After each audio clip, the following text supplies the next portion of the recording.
Assalamualaikum warahmatullahi wabarakatuh. Nama saya Muhammad Al-Khalil Haq dari kelas 3B dengan NIM 22 OSP 661 dari kelompok 4. Nah, di video kali ini saya akan memberikan step by step cara membuat manajemen proyek dari menggunakan software Notion. Untuk yang paling pertama adalah kita login dulu menggunakan akun kita di Notion. Setelah itu, kita akan membuat team space baru dengan cara membuka settings, team space, dan new team space. Nah, di Create a New Team Space di sini kita bisa menambahkan icon proyek kita kali ini. Sebagai contoh mungkin saya akan mengambil gambar emoji. Sebagai contoh mungkin kita bisa menambahkan emoji seperti ini. Nah, kemudian kita akan menambahkan nama proyek kita. Misalnya saya akan mengambil proyek dari otomasi sistem pengawasan di pabrik manufaktur. Kemudian kita bisa menambah deskripsi. Saya akan mengambil dari ChatGPT.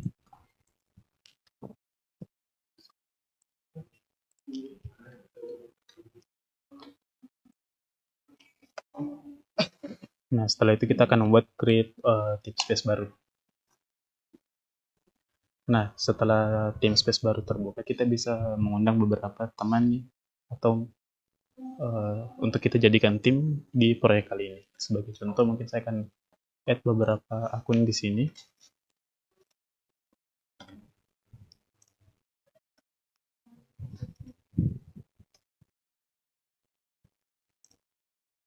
Setelah itu kita bisa invite mereka semua untuk join ke dalam team space kita kali ini.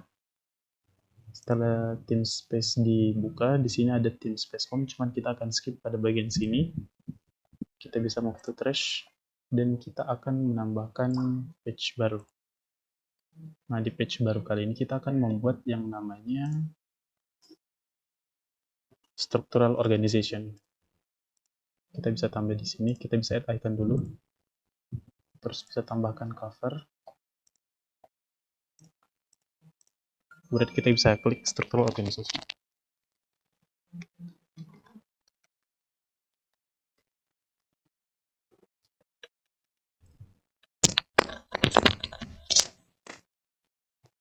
Dan selanjutnya kita bisa tambahkan, kita bisa copy deskripsinya dulu.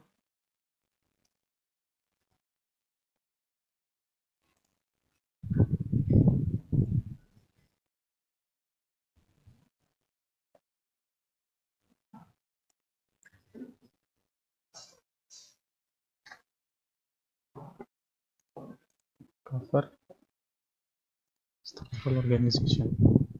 Nah, kemudian kita bisa tambahkan deskripsinya di sebelah sini. Sorry. Add description.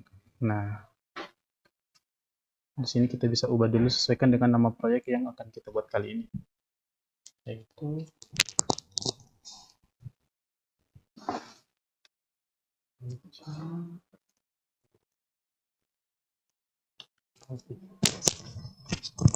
Nah, setelah di sini kita akan menambahkan sebelah sini tuh nama dari member kita atau peserta posisi nantinya.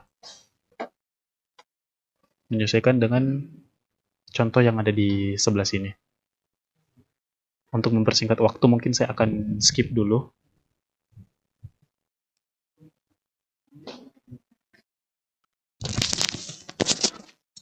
Nah, kemudian inilah tampilan setelah membuat structural organisasi atau structural organization.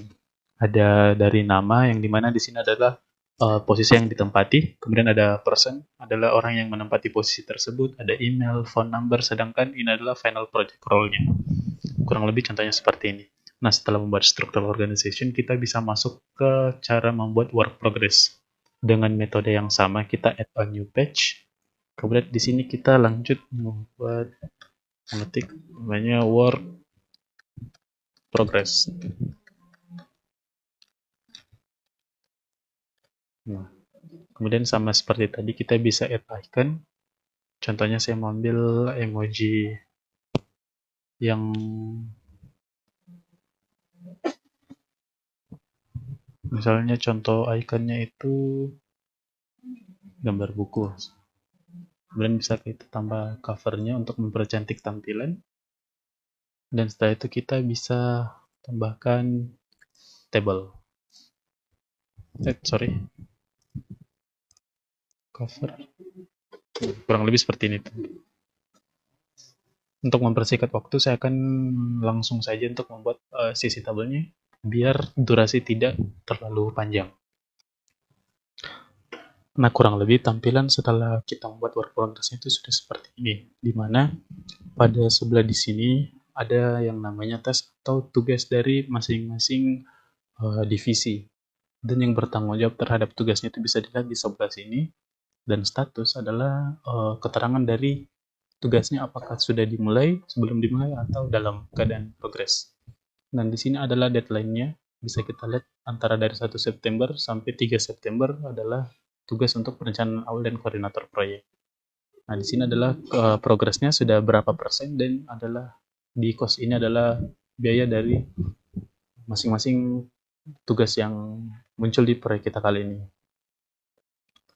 Nah, sebagai contoh misalnya saya akan menambah status, misalnya dia dalam keadaan progres, dan misalnya dia sudah berjalan sekitar, anggap saja 45%. Nah, nanti akan tampil seperti ini. Kurang lebih begitu nantinya sampai selesai. Nah, setelah itu kita akan membuat 3 tabel baru lagi seperti Kanban board, Gantt chart, dan yang terakhir adalah kalender view-nya. Kemudian untuk menambahkan Kanban board bisa dilihat di sebelah sini ada yang namanya board. Nah, kemudian di sini kita bisa ganti namanya jadi rename jadi Kanban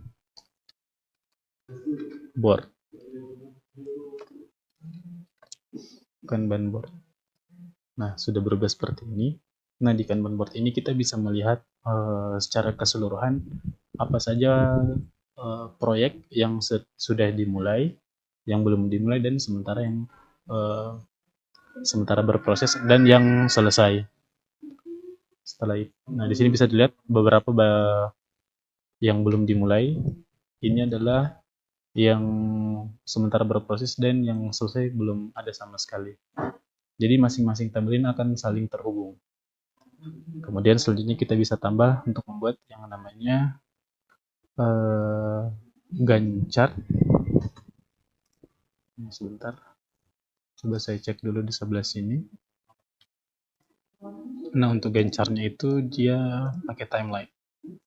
Nah, ini nantinya bisa kita rename lagi, dan kita kasih nama Gantt chart. Nah, Gantt chart ini akan memperlihatkan sama kondisi dari project yang akan kita jalankan masing-masing, tapi serta dengan timeline dan durasi waktu yang diperlukan. Misalnya di perencanaan awal dia itu membutuhkan 3 hari, karena dimulai dari tanggal 1 sampai tanggal 3. Begitu pula dengan tugas masing-masingnya. Nah, selanjutnya kita akan menambah yang namanya calendar view. Nah, calendar view ini sama seperti Gantt chart, cuman dia lebih kelihatan, lebih jelas dibanding Gantt chart yang tadinya. Kurang lebih untuk membuatnya secara keseluruhan seperti ini. Nah, ketika kita telah membuat yang structure organization dan work progress, kita bisa langsung share. Tapi sebelum itu kita ubah menjadi publish site, dan bisa kita publish. Coba kita bisa buka view site-nya.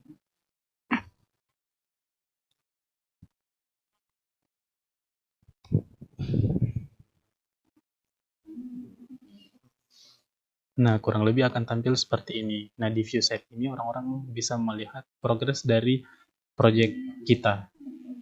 Nah, di project ini, di publish site ini orang hanya bisa melihat tapi tidak bisa mengedit.